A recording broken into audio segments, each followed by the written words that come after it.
tatlong bagay na dapat alam mo bago ka mag-umpisa ng physical store. Ikaw ba yung negosyante ngayon na meron ng physical store pero nag-iisip ng improvement? O ikaw yung tao na nag-iisip mag-umpisa ng negosyo na magtatayo ka ng physical store pero wala kang mga idea? Pues, tapusin mo ang video na to para malaman mo ang mga sagot sa tanong mo. Sa mga hindi nga pala nakakakilala sa akin, ako si Ruben de la Vega, nagpapatagbo ng isang maliit na negosyo kagaya mo. Pero bago tayo pumunta sa topic, hayaan nyo muna akong magkwento. Noong year 2020, yung itinayo natin tong shop natin, itong Red Battery Trading, nag-upisa tayo, nag-rent tayo, naghanap tayo ng matatayuan ng physical store natin. At meron nga tayong bagong isang commercial building na itinatayo na doon tayo nakapaglagay ng pwesto. Ito ngayon ang nangyari. Dahil bago yung building, ang ganda niya. Tapos, ang lawak pa ng parking. Kaso may problema. Ang problema, yung commercial building nakapasok sa loob.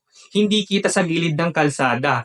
Kaya walang nakakakitang tao sa atin at walang mga nakakakitang dumadaang sasakyan sa atin. Kaya hindi tayo nakikilala. Hanggang sa yun na nga, nakakita tayo ngayon ng bagong pwesto at nandito na ngayon tayo sa gilid ng kalsada. Nung pagkalipat natin, unang araw pa lang, meron na kagad mga nag-i-inquire na mga tao at meron na ding mga humihintong sasakyan. Kaya napaka-powerful talaga nung nagawa nating mailipat ito sa gilid ng kalsada. Kaya ito na, sasabihin ko sa inyo yung mga bagay na natutunan ko nung nag-uumpisa kaming maglagay ng physical store. Unang bagay na dapat mong malaman bago ka mag-umpisa ng physical store ay location. Dapat nasa magandang location ang mapaglagyan mo ng iyong physical store. Dapat may foot traffic, dapat may mga sasakyang dumadaan para nakikita yung tindahan mo o yung physical store mo. Sample, nasa iyo man ang pinakamasarap na produkto pero kung sa gitna mo naman ng bukid na isipang magtayo, for sure walang bibili sa'yo kasi walang nakakakita sa'yo eh. Kaya kung mag-iisip tayo ng physical store, number 1 sa listahan, dapat nasa maganda tayong location. Dahil napaka-vital ng location para sa physical store. Halos nandito na nga yung percentage kung magtatagumpay tayo o hindi. Okay, next naman. Isang bagay na dapat mong malaman bago ka mag-umpisa ng physical store ay dapat meron tayong visible at malaking signage. Hanggat maaari dapat meron tayong paharap na signage at meron tayong patagilid na signage. Kagaya dito sa amin sa Red Battery Trading, dalawa ang signage namin dito. Sa yung nakapatagilid para yung mga paparating na mga sasakyan, mga tao, malayo pa lang sila, nakikita na nila kaagad yung tindahan mo. Kaya ikaw, kung meron ka ng physical store ngayon at wala ka pang signage, ito na yung oras para maglagay ka ng signage mo. Para maging visible ka sa mata ng mga tao. Kasi sa signage pa lang, pag nakasulat na lahat dun ng mga produkto at serbisyo mo, dun pa lang malalaman na nila kagad kung ano ang meron ka. Hindi na nila kailangang mag-inquire sa iyo. At mapapadali pa dito ang trabaho mo at magiging malakas ang marketing mo nang dahil lang sa paglalagay ng signage. Okay, next ulit. Isang bagay na dapat alam mo bago ka mag-umpisa ng physical store ay dapat searchable ito sa Google Maps. Sa panahon ngayon, lahat ng mga businesses dapat nasa-search na online or sa Google Map. Kagaya sa amin, dito sa Red Battery Trading, pag may mga customer na gusto mag-walk-in dito sa shop namin, sinasabi lang namin sa kanila, Sir ma'am, i-search nyo lang po sa Google yung pangalan ng tindahan, Red Battery Trading. Ayun, simpleng ganun lang, nakakapunta kagad sila dito. Hindi kagaya nung pag ang business mo hindi nasa-search sa Google Map, mahabang tanungan pa na, send mo pa yung address, yung landmark,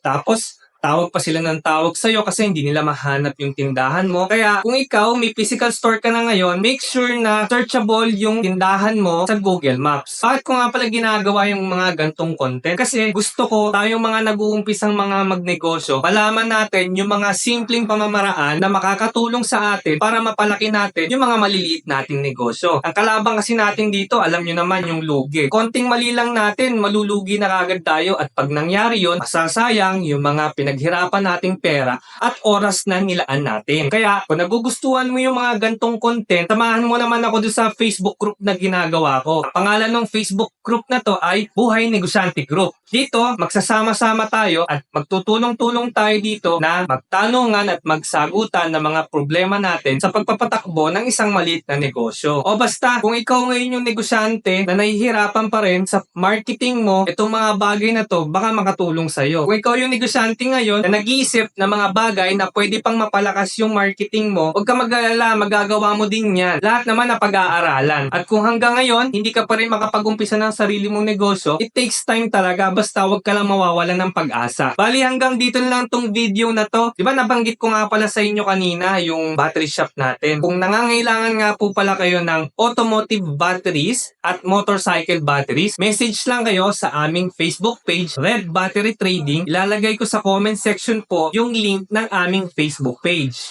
Muli, lagi nating tatandaan na ang pagnenegosyo ay hindi pabilisan. Ito ay patagalang umayaw at magsawa. Basta, pangisan lang natin lagi araw-araw. Hanggang dito na lamang po. Paalam!